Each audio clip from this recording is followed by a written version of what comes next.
The rain is still heavily coming down. Earlier today, the city of Alamo was without power for about 3 hours, and the EMA director, Steve Adams, says that this tree right here is to blame for that. Take a look behind me. You can see this portable garage, this aluminum roof is just crumpled up along Green Street here. The damage here is very extensive. There's tin roofing that has just in a straight line through this pasture behind me. The conditions along I-75 are clear up to Atlanta, but if your plans take you beyond the city of Atlanta, you might run into some issues because black ice could still pop up. You can truly see the extent of the damage and the winds by looking at this tree that was completely uprooted off of Green Street. As you can see behind me, the storm is rolling out of town.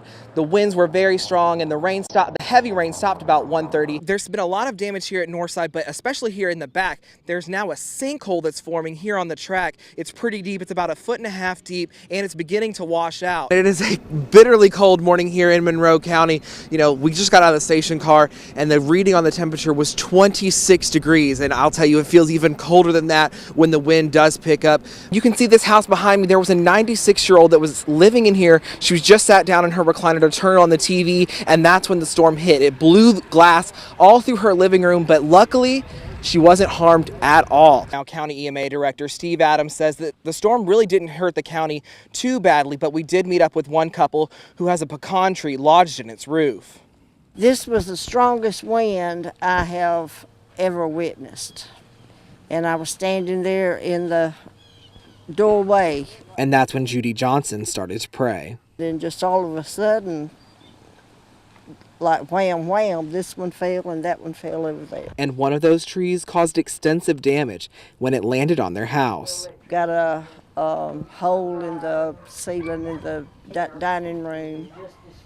And the insulation is just, it was like 2 feet down in one place, and all of it is just hanging by a thread. But Johnson thinks her family's blessed. Even though, you know, we have all this damage, can be fixed, can be replaced, but no, people can't, animals can't, but we're all fine.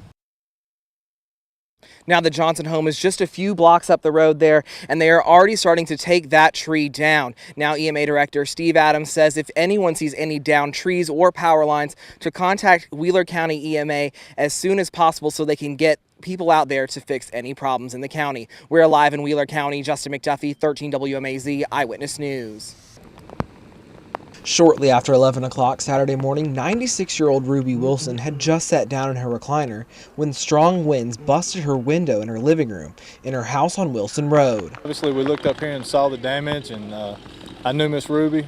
She's been in this community her entire life. I've known her my entire life. Ryan Pounds rushed inside and found her in the kitchen, a little shaken, but she said she was all right. So she took me into the living room and showed me where the tornado had blown the window, the pane glass window, and blown it in on her, and she was sitting in a chair, and there's literally glass shards and pieces of glass just all over the living room, in the chair, and she didn't have a scratch on her.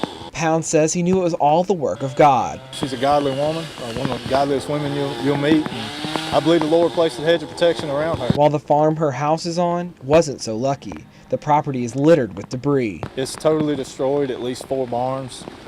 There's the grain bin here, and it's in pieces in the field. It obviously tore up the fence. And shortly after the storm passed, dozens from the community were there to lend a hand to clean up and save what they could. So that's Taylor County. You know, if something like this happens, the people of the community rally around each other and do whatever they can to help.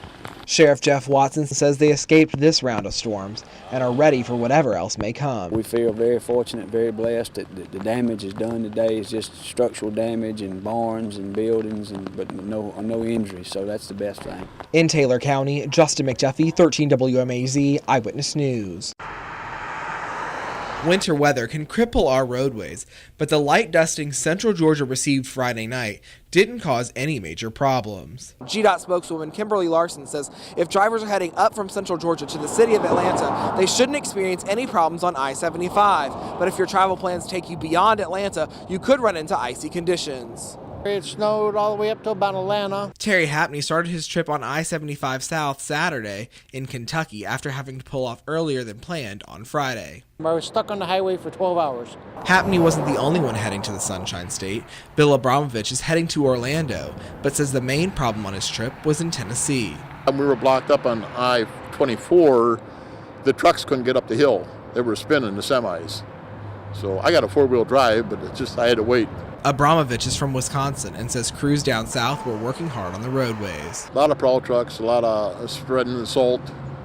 So yeah, they were taking care of the roads real good. He says he's used to driving in these conditions, and with crews working hard to keep the roads clear, he says drivers still need to stay alert. You got to play defense.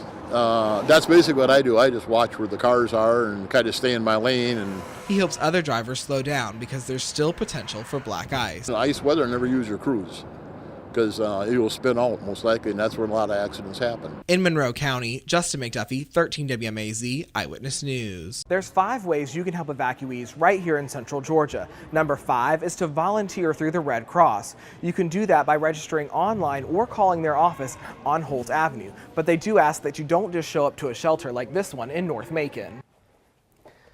If you don't have time to physically donate to the Red Cross, you can donate money online at redcross.org. Instead of donating money, you can also donate items directly to the Red Cross to help the evacuees. That's ways to help 2 and 3. So let's load up our buggy. The Red Cross says they need new towels and new washcloths, but they also need hygiene products like shampoo, soap, conditioner, toothbrushes, and toothpaste to help the evacuees at the shelter. All of those brand new items can be taken to the Red Cross headquarters on Holt Avenue in Macon. And if you don't have the time or the money to help in the other 4 ways, the number 1 way that you can help people evacuating because of Hurricane Matthew is to be kind. Whether you meet someone here on Cherry Street in downtown Macon or anywhere else in Central Georgia, just share a hug or a smile, because being kind can go a long way. Reporting in Macon, Justin McDuffie, 13 WMAZ, Eyewitness News.